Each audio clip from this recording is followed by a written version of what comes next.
curtir o vídeo, se inscrever no canal caso não tenha se inscrito ainda. Estamos numa série essa semana sobre treinamento de visão. Isso está assim, fervendo no meu espírito porque eu tenho percebido de uma maneira especial, mais profunda, mais detalhada, sobre como Deus usou pessoas comuns para escrever a história. E é interessante perceber que essas pessoas comuns que Deus selecionou e recrutou são pessoas que corresponderam abraçando o alistamento, o treinamento de passarem por esse treinamento nos 5 sentidos do Espírito. Cada uma dessas pessoas precisou ser treinado para ouvir a voz de Deus. Então você vê Gideão ali com uma insegurança, ele passou por um treinamento para ouvir a voz de Deus claramente, fez a experiência do algodão.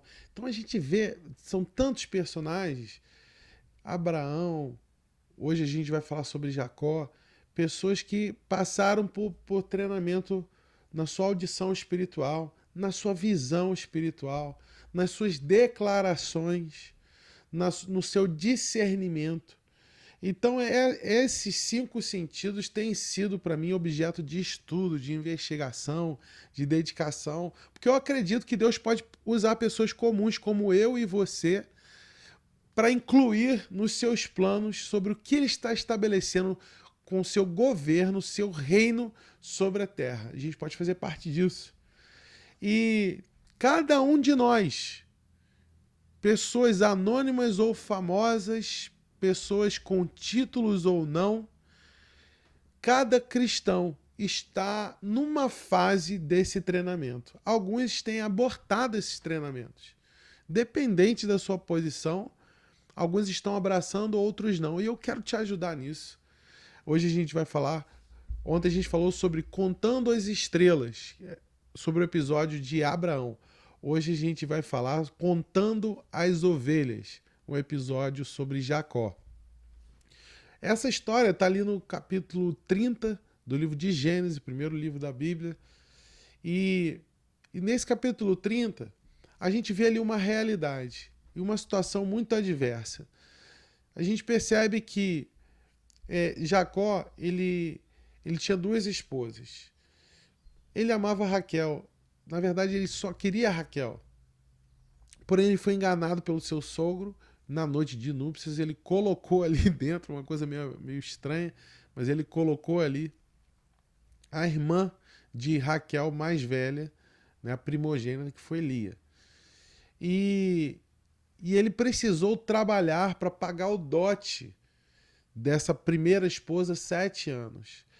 E aí, logo em seguida, ele finalmente conseguiu ter a sua segunda esposa e precisou trabalhar mais 7 anos. Era explorado. Então ele vivia uma situação de exploração, de injustiça, de engano, de trabalho árduo, de diversas maneiras, uma situação adversa. De diversas formas, uma situação adversa. E muitos de nós estamos assim, hoje, numa realidade que a gente não esperava. Uma realidade, de repente, que não é o que você planejou, o que você desejava, ou está passando por desafios que você não sabe muito bem. De repente, você está passando por um certo nível de desorientação espiritual. Procura ali uma direção, uma clareza, uma estratégia. Eu tenho uma boa notícia para você. Olha que interessante. Em 1900, depois de Cristo, Gregor Mendel fez uma descoberta. Olha que interessante isso. 1900 depois de Cristo, Gregor Mendel fez uma descoberta. Ele fez através de experimentos com ervilhas, ele fez cruzamento das gerações de ervilhas, né, esse cruzamento genético, e ele fez umas descobertas que ele chamou de são 3 leis, que são essas descobertas que ele fez através dessa experimentação científica sobre fatores genéticos, cruzamento hereditário, herança hereditária. Então, 3 leis de dominação, etc. Um aprofundamento aí científico que trouxe a descoberta sobre genes dominantes, genes recessivos, sobre como a gente herda características genéticas dos nossos progenitores e etc.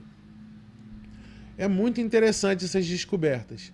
Porém, 1900 anos antes de Cristo, ou seja, bem diretamente relacionado, né?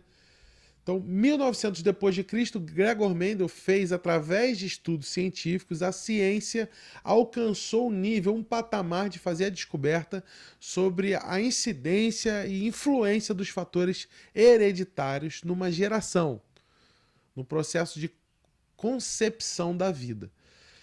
E 1900 anos, exatos 1900 anos antes de Cristo, então você vê o nascimento de Cristo dividindo a história. 1900 anos à frente, a ciência demorou isso tudo para chegar às descobertas hereditárias. E do ponto zero do nascimento de Cristo para trás, 1900 anos antes, Jacó já teve acesso a essas estratégias por meio de um sonho. O que significa isso? Significa que Deus tem hoje para você estratégias que estão além da sua capacidade e das probabilidades do que você pode acessar hoje naturalmente. Você pode acessar o futuro. É um tempo de aceleração. Se você entender um princípio chave que nós vamos conversar hoje aqui. Ver para conceber. Então eu quero ler o texto com você, Gênesis 30, 37 a 39, diz o seguinte: Tomou então Jacó varas verdes de álamo, de aveleira, de plátano, e lhes removeu a casca em riscas abertas, deixando aparecer a brancura das varas, os quais assim, encharcadas, pôs ele em frente ao rebanho, nos canais de água e nos bebedouros, onde os rebanhos vinham dessedentar-se, e conceberam quando vinham beber. Concebia o rebanho diante das varas, e as ovelhas davam crias, listadas, salpicadas e malhadas. Então, olha o que acontece aqui. Uns versículos anteriores aí nos dá aqui uma informação muito valiosa. Que foi combinado o salário de Jacó era o seguinte: ele cuidava de um rebanho misto. Existiam ali ovelhas completamente brancas e existiam ovelhas malhadas, salpicadas ali, enfim, malhadas. O salário que o seu sogro, que o explorava, combinou era um salário ínfimo, que era da pequena quantidade das ovelhas malhadas. Ele falou: olha, então essa pequena parte das ovelhas malhadas, elas são defeituosas, elas vão ser o seu salário, o seu pagamento. E as brancas serão minhas. Então, diante dessa realidade adversa, Jacó teve um sonho. Apareceu um anjo no sonho e trouxe a Jacó uma estratégia que a ciência só iria descobrir milhares de anos depois. Muito interessante. E aí, ele, por meio de sonho, ele enxerga a sua realidade de uma nova maneira. Então Jacó trouxe para o mundo natural o que na verdade aconteceu com ele no mundo espiritual. Se a gente quiser ver a realidade que nos incomoda sendo transformada, nós precisamos primeiro de um treinamento na nossa visão espiritual. E Jacó, ele abraçou esse treinamento, essa convocação, esse alistamento de Deus. Ele, que era uma pessoa comum, que vivia numa situação adversa, Deus usou aquela adversidade para treiná-lo e usá-lo para transformá-lo em nação. Você sabe que Jacó inicialmente tinha esse nome, que significava enganador, e depois passou a ser chamado Israel, escolhido de Deus. A nação se tornou uma grande nação. Ele teve 12 filhos e esses filhos se tornaram tribos inteiras. Olha como Deus usou um homem comum, um homem enganador, com um passado sombrio, para marcar a história, para estar no vórtice dos planos de Deus para aquela geração. Deus usou, só que ele correspondeu a esse chamado. E nós, eu e você, Hoje, estamos sendo convocados por Deus para um alistamento, para um treinamento de visão espiritual. Então a primeira coisa que Deus queria fazer com Jacó era ensiná-lo a enxergar a sua realidade sob uma perspectiva espiritual. Então, antes de ver a sua realidade natural transformada, ele precisou ter uma visão espiritual. Nós precisamos de visão espiritual. Agora, como que foi esse treinamento? Olha aí, Gênesis 31, 12 e 12. Olhe bem, veja, todos os bodes do rebanho estão acasalando listrados, manchados e malhados. Eu sei que Labão tem feito isso a você, ou seja, Deus vê a sua situação, Deus viu a situação de Jacó. Eu sou o Deus de Betel, onde você consagrou uma coluna e fez um voto. Agora vá, saia desse lugar e volte para sua terra natal. Ou seja, o que Deus está falando? Eu vi que você já aprendeu a ouvir a minha voz e teve um encontro comigo em Betel. Beleza. Agora eu quero te ensinar a enxergar. Veja e vai. Eu quero te dar essa palavra rema hoje. Veja e vá. Primeira palavra que ele ouviu aqui do anjo foi veja. A última foi vá. Veja e vá.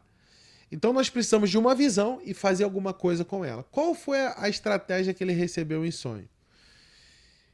Existia um bebedouro, um tanque com águas, e ali as ovelhas, ao beber água, ele plantou 3 espécies de vara de álamo, plátano e aveleira. Ele ele fincou essas varas e ele salpicou elas, ele arrancou umas cascas ao ponto de aparecer a brancura. Olha que interessante. Olha esse princípio, ver para conceber. O rebanho, ao beber água, existe algo que acontece na água parada. Ela se transforma num espelho, não é verdade? Toda vez que você olha para a água parada, ela se torna um espelho. E quando as ovelhas se debruçavam, elas se enxergavam nesse espelho, só que com uma distorção na sua imagem. Deixa eu usar uma outra palavra. Com uma imagem transformada. Elas se viam malhadas. Antes de gerar, antes que a sua concepção fosse ovelhas malhadas, elas, brancas ainda, você imagina, né? As ovelhas brancas olhavam ali, mas elas se enxergavam malhadas por causa da sombra das varas na água. Então, esse princípio ele é muito chave. Ver para conceber. Você não vai gerar uma nova realidade até que você se veja numa nova realidade. Você não precisa tentar, você só precisa ver para conceber. José concebeu e no exercício das suas atividades ele exercitou a sua visão espiritual. Ele colocou então essas varas malhadas e quando a gente começa a olhar para as nossas circunstâncias e nos ver sobre a luz da cruz, do madeiro de Jesus, quando a gente começa a saciar a sede da nossa alma na sombra da cruz e começamos a nos ver sobre uma perspectiva da nova aliança, da graça de Deus, do favor, nós temos acesso àquilo que nós jamais teríamos condições naturais de ter. Colher o que você não necessariamente plantou. Isso é graça. Porque a misericórdia é ser poupado do que você merece. A graça é acessar aquilo que você não merece. Então é colher de algo que você nunca plantou. Algo que Jesus plantou. Quando você começa a se ver sobre a perspectiva da cruz, sobre a sombra da cruz, ver a sua imagem. Isso é muito interessante, isso é muito forte sobre o treinamento da nossa visão espiritual. Primeira coisa que a gente precisa fazer é aprender a nos ver sobre uma nova realidade. A Bíblia fala para a gente não conhecer ninguém da perspectiva humana, do ponto de vista humano. Nós devemos aprender também a nos enxergar sob uma perspectiva espiritual. Enxergar como Deus enxerga. Deus olha para a sua realidade e ele vê uma nova realidade, ele vê uma outra situação. Então não importa o que você está passando hoje, Deus tem uma perspectiva diferente. E para que você enxergue diferente essa perspectiva, você precisa antes se enxergar diferente. Eu vivo numa condição hoje que está além dos meus esforços, do que os meus esforços me proporcionam. Porque só vive no favor quem tem a revelação da cruz. Você recebe a recompensa da visão do Cordeiro. A visão do Cordeiro, a visão do sangue de Jesus nos proporciona uma nova realidade. Algo que os seus anos de suor nunca puderam te dar. O sangue do Cordeiro nos proporciona algo que anos de suor nunca teriam condição de nos proporcionar. Então eu tenho esse convite para você hoje, a você treinar a sua visão, olhar sobre uma nova perspectiva e entender que nós podemos viver uma nova realidade se a gente antes buscar uma visão espiritual. Qual é a perspectiva de Deus sobre a minha realidade? Depois disso, de buscar a perspectiva de Deus sobre a minha realidade, começar a me enxergar sobre a sombra da cruz. E aí tudo que eu ver sobre essa perspectiva será um resultado diferente. Essa foi primeiro desafio aqui que o anjo deu para Jacó, ver. O segundo foi vá. Você não vai sair da realidade que você se encontra hoje, até que você gere uma nova realidade por meio da sua visão. Você não vai poder deixar o lugar da prisão emocional, da prisão financeira, da prisão familiar, no sentido de adoecimento no sistema familiar. Você não vai sair desse círculo ou de uma realidade de escassez, de adversidade, até que você olhe de uma nova maneira e comece a gerar de uma nova maneira. Então, eu tenho uma convicção disso. Gente, não adianta eu sonhar e ir para um lugar se eu não transformo o lugar onde eu estou. Eu preciso transformar o lugar onde eu estou. Eu preciso transformar a minha realidade. E isso começa com a transformação da minha maneira de enxergar o meu mundo. Olha que interessante. Todos nós temos um entendimento sobre o mundo. O nome disso na antropologia é chamado de cosmovisão, é visão de mundo. Você olha para o mundo, você tem um entendimento dele, uma interpretação do que os fatos significam para você. Isso afeta a sua vida, isso afeta a sua maneira de reagir. A única coisa que você pode controlar no mundo hoje é a sua maneira de reagir a ele. É a única coisa que você pode controlar. Você não pode controlar a economia, você não pode controlar a política, você não pode controlar o mercado, você não pode controlar um monte de coisa. Mas você pode controlar a sua reação a essas coisas. Toda essa ação, toda essa reação, ela é dirigida pela nossa mentalidade, pela nossa cosmovisão, pela maneira com que a gente enxerga. E nós precisamos ter um treinamento para aprender a enxergar essas coisas de maneira diferente. Eu venho falando sobre uma tribo que tem me chamado muita atenção, que é a tribo dos Mokins, na Indonésia. Que eles enxergam debaixo d'água da mesma maneira que eles enxergam fora d'água. Qualquer pessoa que mergulha vai ver uma imagem turva debaixo d'água, não enxerga detalhes. É uma brincadeira que a gente sempre faz em família quando a gente está na piscina, é jogar uma moeda, jogar alguma coisa para a gente procurar dentro da piscina. E recentemente, né, na semana passada, a gente fez isso, e a pedra ela ficava praticamente invisível ali dentro da piscina, não dava para você enxergar, a gente tinha que ir tateando para poder enxergar aquela pedra. E muitos de nós estamos assim hoje, tateando a nossa realidade. Não enxerga e tá assim, para onde eu vou, o que eu faço, está sem a visão espiritual. O que tem aqui? Aqui tem um microfone.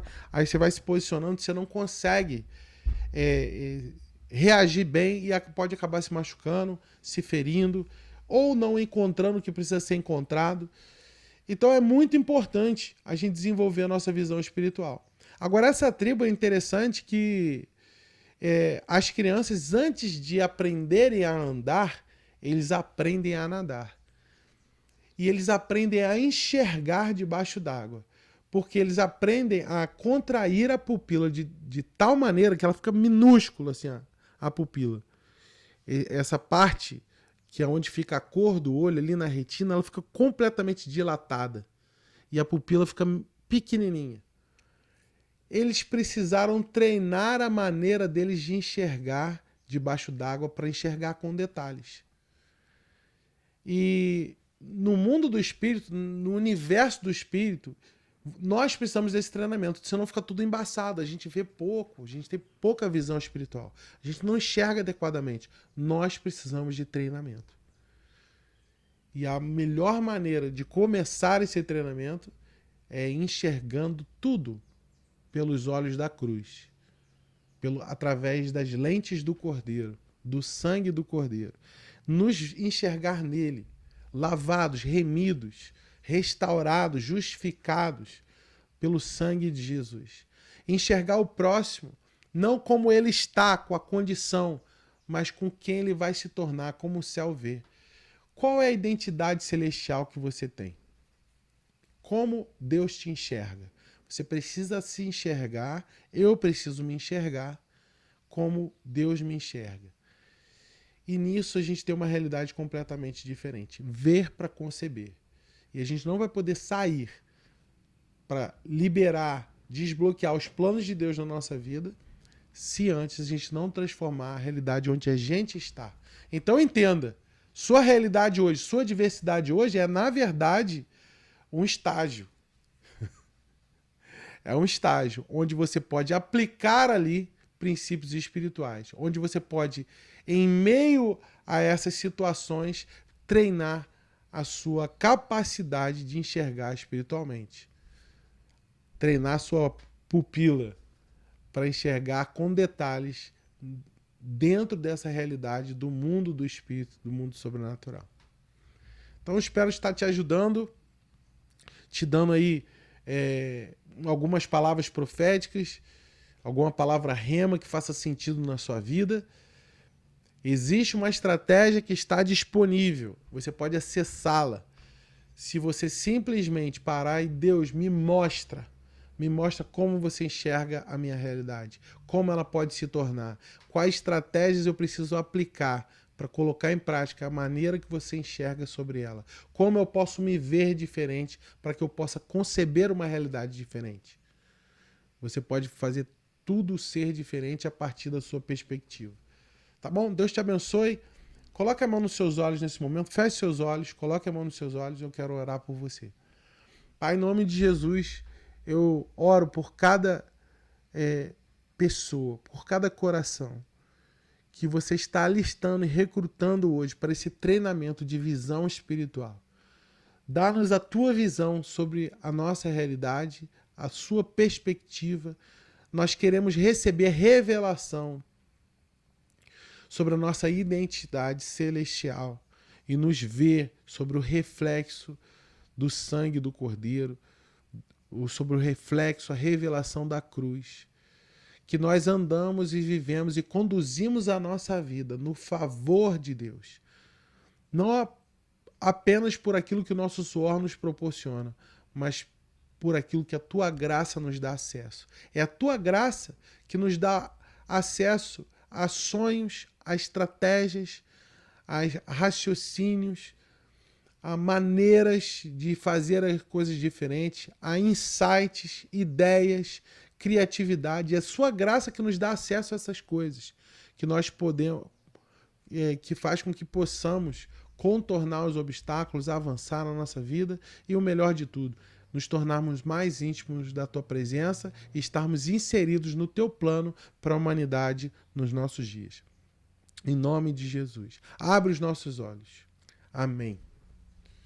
Deus te abençoe. Se isso te abençoou de alguma maneira, compartilhe aí com alguém no WhatsApp, seu familiar, seu parente, seu amigo, colega de trabalho.